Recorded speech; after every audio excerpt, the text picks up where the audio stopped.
Hey, what's up guys? I'm Bobby and I like to talk, and today I'm gonna do my very first unboxing video. As you can see, I have a lot of DC Collectibles action figures of their new 52 line. I have a lot of heroes specifically, so I figured that it's about time that I gave my heroes somebody to fight. I thought, alright, what villain should I get that it makes sense to pair them up against like these heroes that'll give them a run for their money or give them a really hard time, even potentially defeat them. And the character that I came up with was Darkseid. But that Darkseid character was dumb expensive. It was like over $100. I got time for that. What? So I got the next best thing, and that's Lex Luthor.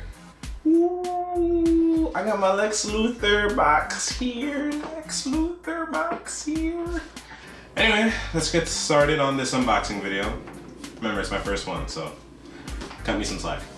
This is actually pretty decent packaging. So what I showed you before was my collection of other DC Collectibles figures, and they all come in essentially the same box. It's a pretty standard box. They usually come with the name of the sculptor and who it was designed by on the side of each, because they weren't all made by the same person, because the same way like the comic books, they all have different artists for each book. So I guess they have different sculptors who can do justice to that style. This is Lex Luthor in his robot suit. Let me see if there's anything on that box that's worth mentioning. So DC Comics, the new 52, the Lex Luthor Deluxe action figure. So it is based on designs by Tony Daniel and sculpted by Joe Mena. I hope that's how you say his name. This figure includes removable helmet and stands approximately 8.5 inches high. So this is bigger than the other ones that I believe come standard 7 inches. So he's in a mech suit, so it would make sense that he towers over the rest of them. I mean, the box is pretty simple, it's pretty straightforward. It's not, you know, the most special box, and it actually feels kind of flimsy in box. Like, this isn't the kind of thing that I feel like once you get it, you really do want to just open it. Like, I wouldn't add this to my boxed collection of stuff. Nothing too special about it. It just lets you know that you can collect them all in the back, so that's pretty cool. Aside from that, yeah, that's the box. So let's get to opening.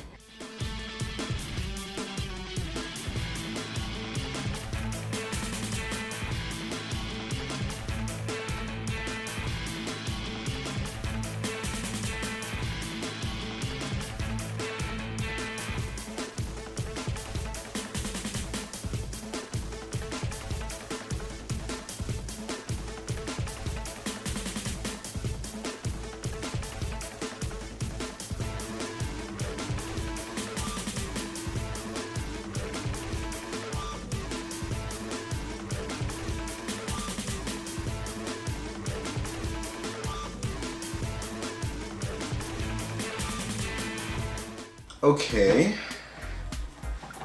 Whoa. Alright, so already there are a couple of interesting things going on with him. Once I took it off the box, one of his shoulder guards just popped off. So already not really a good sign. And this actually happened to me with my Starfire figure. This doesn't really feel like, wow, I hope it can come back on, because this is kind of weird. So okay, actually I think it can come back on, because it actually even has it labeled. I don't know if you can see that. It has it labeled inside that this is for his left shoulder. So yeah, so it has it labeled there. So I imagine they would only label that in the event of it popping off and you want to put it back on. So okay, I guess I'll have to figure that part out after. Alright, you know what? Just for the purposes of continuing this video, I'm just gonna say that Superman knocked this off. That's a shame. Alright, so far it feels really rigid.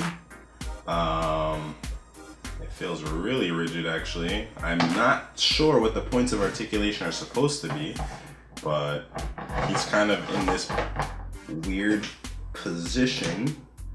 I noticed it's like you gotta break in the joints for movement, but I'm like, that's kind of weird. It's so rigid. All right, let's see. His legs can move. It feels like really off the bat, my impressions of it are, it feels like a much older toy that's never been unboxed before. Feels like something that maybe was made in the 90s, but not 90s quality, and has been in a box for so long, and now you just can't really do much with it. Now, I don't think toys expire, but this feels like it has an expiration date. I like the design. I do like the fact that it's not just an armored suit, but it's an armored suit that looks like it's seen battle. So I think that that's pretty cool. It's got little scuff marks and like, you know, little dents and stuff that are sculpted in so that it can look like he's just been fighting. Which is pretty cool actually, because, you know, that's Lex. That's what he probably just got into a battle with, you know, some hero, and now he's got that look on his face. I'm gonna try putting on the helmet, and hopefully that goes well. Okay, let's take the helmet here and just plop it on. Okay, the helmet goes on actually very easily. Ooh, I like it. It looks cool. I like it. Okay, now let's see about the jetpack that comes in this. Jetpack slash wings. Okay, there's a back part here that, I don't know if you can really see that. It's a little tab. Put it here.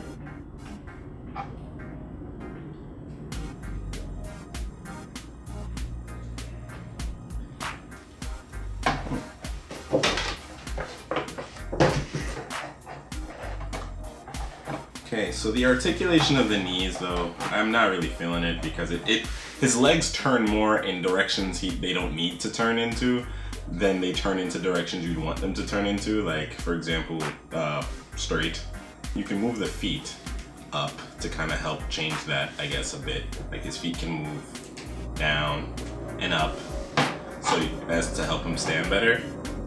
My figures, you normally have the DC plate, the official DC Collectibles plate to stand them on, and they have holes in the bottom of them. This one doesn't have a hole in the bottom of it, but I mean, his feet are so wide that more than likely he can stand on his own. So that's pretty cool. I'm gonna get another one of my figures to compare the two, and let's see. So I'm gonna use Cyborg, because Cyborg is probably one of my favorite figures, and just look at that, look at that. That is quite, that is quite the difference. Oh my. Yeah, Cyborg looks like his son.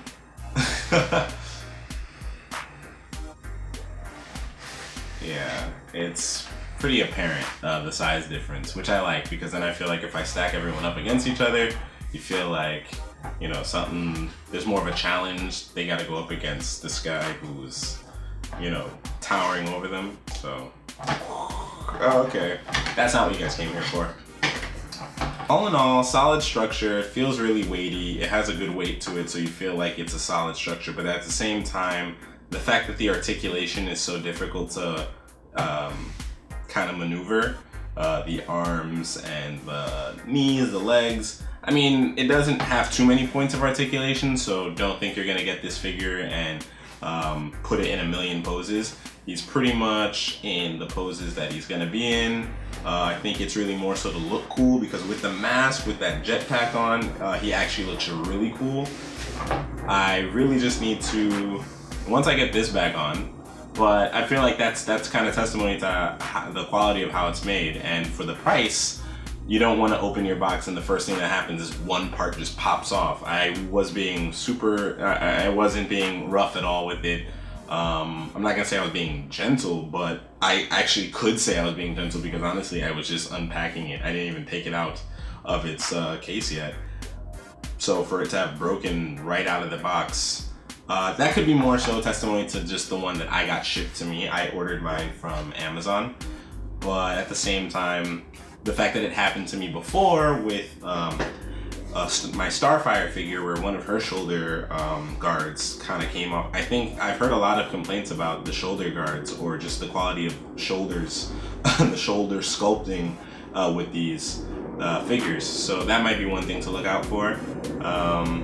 But I gotta say, the same way when I saw it online, when I saw the picture of it, when I've seen it in store in box, it just looks so cool to me. And even outside of box, I mean, that it doesn't fail to look cool. So if your purpose is just to have it for display, I think that it's still a decent figure to get, especially if you're a fan of DC Comics. If you want it to play with, I wouldn't recommend it, to be honest. After just, you know, taking it out of the box and just now having, you know, my first experience with it so far, it's kind of like, well, I don't see this being like the ultimate plaything. But for certain poses, just to look statuesque, just to look menacing, to put up against your other figures, your characters, so that, you know, they can have a pretty decent battle or something. This is pretty cool. I still look forward to getting that Darkseid figure that I told you about that I feel like is way too expensive right now. It's either way too expensive or I'm way too broke. But yeah, no, this is a good starter because I do want to build up my villains collection, but I want villains that I feel like, you know, really pose that real ultimate threat, you know? Because with my 6 figures right now, my 6 heroes, I'm not gonna get like a Catwoman figure or, you know, Captain Cold figure. Those are cool characters, but come on, they're not gonna. What are they gonna do against the Justice League? So for the most part, bottom line, cool figure, cool for display, which is mainly what I'm using it for. So you know, I'm content. I'm not gonna say happy, but I'm definitely content. But if you want to play with it, if you're looking for something that you're gonna articulate a lot more, take the jetpack off, take the helmet off, put it back on, switch it up, do a whole bunch of different things, I wouldn't really recommend this. Yeah, I'm not super happy with this. I'm content because of what my purposes for it were. Like I said, I have some other figures and they're all just for display too. I mean, that could be their intention from the first place, but I feel like for the price point, it really isn't that worth it. I got it for about 34 bucks online, but I know that in certain stores it's about 50, so the price point varies. If you're gonna pick this up, pick it up for as cheap as you can. It looks cool. I can't stress that enough. Like, I want to give kudos to the designers, but it doesn't seem like they really had in mind for people to be playing around with this. Because even right now, the shoulder I put back on, if I move it around too much, it's gonna fall off. And yeah. That said, it'll go well in my collection, but just take that into consideration. It feels strong and fragile at the same time. I don't know how to explain that more. Like, it has a heft to it, but then it feels like it's being held together with wishes and faith. Because I don't know what the gluing mechanism was, but I feel like I can break off parts just trying to articulate it in the way that I want. Like, you can't really do too much exploring with it. And then once you finally do get something articulated properly, it feels so loose after. And I'm just like, is it gonna fall off? Like, I'm moving its legs around. Whereas before, once I got it out of the box, I couldn't really move much. And now I just feel like some stuff was maybe just too, I don't know. But that's my bottom line for this. So hope you guys enjoyed my first unboxing video, which I think went interestingly well or bad. You guys let me know how you felt about it. I'll probably be getting a couple more of these DC Collectibles toys because I'm a huge DC fan. The next one I'm gonna get is probably the Parademons, Darkseid's minions. Working my way up to getting Darkseid, so I'm hoping that I can get a couple more villains so that it can be at least a better looking display. Thank you for watching this video. If you enjoyed what you saw, please subscribe, get some more stuff from me. You'll see some unboxing stuff, you'll see some reviews, you'll see some reaction videos, you'll see from whatever. I'm just trying a whole bunch of other things out and I'm having a good time doing it. So don't forget to subscribe, like this video, and I'll see you in the next one.